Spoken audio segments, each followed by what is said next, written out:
आज दुनिया भर में मजदूर दिवस मनाया जा रहा है। 1 मई को दुनिया मेहनतकश तबके की मेहनत को सलाम करती है। लेकिन क्या आप जानते हैं कि भारत में मजदूरों की भलाई का श्रेय किसको जाता है?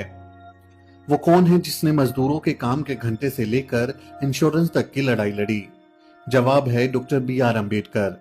आइए आपको बताते हैं बाबा साहब ने मजदूर वर्ग के लिए क्या कुछ किया।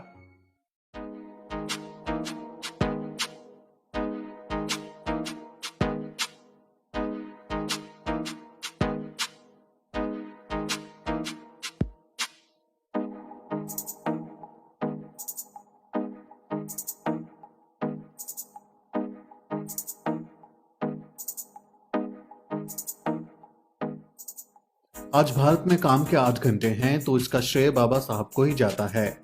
27 नवंबर 1942 को ही 7वीं लेबर कॉन्फ्रेंस में बाबा साहब ने काम के घंटे 14 से घटाकर 8 कर दिए। उससे पहले भारत में मजदूरों को 14 से 15 घंटे काम करना पड़ता था। ये बिल पेश करते हुए बाबा साहब ने कहा था, काम के घंटे घटाने का मतलब है रोजगार का बढ़ना, लेकिन काम का समय 12 से 8 घंटे किए जाते समय वेतन कम नहीं किया जाना चाहिए। मजदूरों को दुर्घटना बीमा दिया, प्रोविडेंट फंड, TADA और मेडिकल लीव जैसे बेनिफिट्स भी दिलाए। बाबा साहब ने मजदूरों की भलाई के लिए खुद 10 बिल ड्राफ्ट किए। उन्होंने the coals mine safety stowing bill, the factories amendment bill, the factories second amendment bill, workmen compensation amendment bill, the Indian mines amendment bill, workers welfare and social security bill, mica mines welfare bill, industrial workers housing and health bill और tree control amendment bill जैसे कानून भी लाए। आज के नेता इसी कमरों में बैठकर नीतियां बनाते हैं, लेकिन बाबा साहब खुद ग्राउंड जीरो पर पहुंचते थे।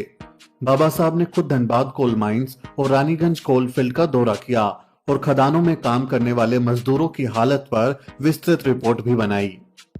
9 अप्रैल 1946 को Baba Saheb mica mines labour welfare fund bill लेकर आए ताकि मजदूरों की भलाई के लिए अलग से एक फंड बनाया जा सके। 29 जुलाई 1943 को बाबा साहब कई और बिल लेकर आए। माइंस में काम करने वाली महिलाओं के लिए mines maternity benefit amendment bill लेकर आए और उसे पास कराया ताकि बच्चा पैदा होने पर महिला को मातृत्व अवकाश मिले और उसका वेतन भी ना कटे। Mines maternity benefit amendment bill पर बोलते हुए बाबा साहब ने कहा था, यह काम से अनुपस्थित या काम से शब्द को हटाने के लिए है, जो मातृत्व लाभ अधिनियम की धारा 5 से अस्पष्टता का कारण बनता है। और इस खंड को इस आशय को पढ़ने के लिए सलाह दी जाती है कि 4 सप्ताह से पहले हर दिन महिला को प्रसव से पहले मातृत्व लाभ का हक हो। साथ ही मर्दों के समान महिलाओं को भी समान वेतन दिलाने के लिए भी बाबा साहब ने संघर्ष किया था। असेंबली में बोलते हुए बाबा साहब ने कहा था, हमें इसका भी ख्याल रखना चाहिए कि महिलाओं को भी पुरुषों के समान वेतन मिले। मुझे लगता है कि ये पहली बार है जब किसी इंडस्ट्री में समान काम के लिए समान वेतन देने का सिद्धांत लागू किया गया है, और वो भी बिना किसी लैंगिक भेदभाव के। हमें इसका भी ध्यान रखना होगा कि महिलाएं उस गलियारे में काम ना करें जो 5.5 फीट से छोटा हो। इससे पहले जोखिम भरी जगहों पर भी महिलाओं से काम कराया जाता था।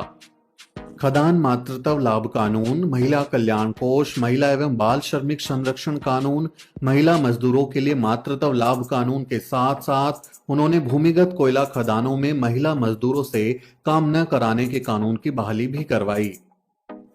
बाबा साहब लेबर यूनियन को भी बेहद अहम मानते थे।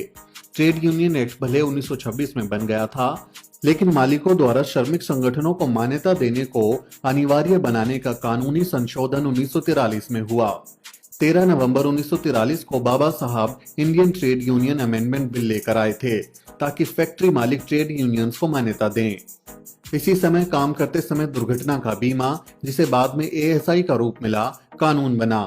इसी समय बने कोयला और मीका कर्मचारियों के प्रोविडेंट फंड और सारे मजदूरों के प्रोविडेंट फंड भी अस्तित्व में आए। बाबा साहब ने 15 अगस्त 1936 को इंडिपेंडेंट लेबर पार्टी की स्थापना की थी। उसके टिकट पर वे निर्वाचित हुए और 7 नवंबर 1938 को 1 लाख से ज्यादा मजदूरों की हड़ताल का नेतृत्व भी डॉक्टर अम्बेडकर ने किया था। इस हड़ताल के बाद सभा को संबोधित करते हुए उन्होंने मजदूरों का आह्वान किया कि मजदूर मौजूदा लेजिस्लेटिव काउंसिल में अपने प्रतिनिधियों को चुनकर सत्ता अपने हाथों में ले ले। 7 नवंबर की हड़ताल से पहले 6 नवंबर 1938 को लेबर पार्टी द्वारा बुलाई गई इस मीटिंग में बड़ी संख्या में मजदूरों ने हिस्सा लिया।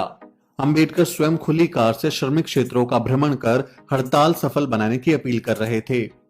यह हड़ताल डॉक्टर अंबेडकर ने मजदूरों के हड़ताल करने के मौलिक अधिकार की रक्षा के लिए बुलाई थी। दरअसल सितंबर 1948 में बॉम्बे विधानमंडल में कांग्रेस पार्टी की सरकार ने औद्योगिक विवाद विधेयक प्रस्तुत किया था। इस विधेयक के तहत कांग्रेसी सरकार ने हड़ताल को आपराधिक कार्रवाई की श्रेणी में डालने का प्रस्ताव किया था।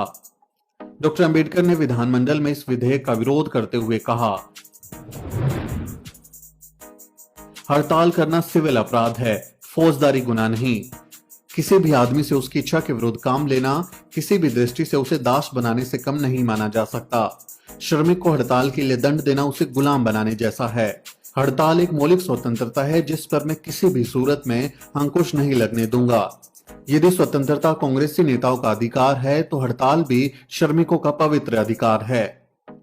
डॉक्टर अंबेडकर के विरोध के बावजूद कांग्रेस ने बहुमत का फायदा उठाकर इस बिल को पास करा लिया था। डॉक्टर अंबेडकर ने इसे काले विधेयक के नाम से पुकारा। इसी विधेयक के विरोध में डॉक्टर अंबेडकर की अगुवाई में लेबर पार्टी ने 7 नवंबर 1938 की हड़ताल बुलाई थी। 17 सितंबर 1937 को उन्होंने महारों को गुलाम बनाए रखने के लिए चली आ रही वतन प्रथा खत्म करने के लिए एक विधेयक पेश किया था। वतन प्रथा के तहत थोड़ी सी जमीन के बदले महारों को पूरे गांव के लिए श्रम करना पड़ता था और अन्य सेवा देनी पड़ती थी। एक तरह से वे पूरे गांव के बंधुआ मजदूर होते थे। इस विधेयक में यह भी प्रावधान था कि महारों को उस जमीन से बेदखल ना किया जाए जो गांव की सेवा के बदले में भुगतान के तौर पर उन्हें मिली हुई थी। मजदूरों और किसानों के संघर्ष की अगुवाई करते हुए डॉक्टर अंबेडकर ने सोशलिस्टों और कम्युनिस्टों का भी सहयोग लिया, लेकिन यह सहयोग ज्यादा दिन नहीं चल पाया क्योंकि कम्युनिस्ट और सोशलिस्ट पूंजीवाद को दुश्मन मानते थे, लेकिन वे ब्राह्मणवाद के खिलाफ संघर्ष करने को बिल्कुल ही तैयार नहीं थे। जबकि डॉक्टर अंबेडकर ब्राह्मणवाद और पूंजीवाद दोनों को भारत के मेहनतकशों का दुश्मन मानते थे। 12 से 23 फरवरी 1938 को मनमाड में अस्पृश्य रेलवे कामगार परिषद की सभा की अध्यक्षता करते हुए डॉक्टर अंबेडकर ने कहा था,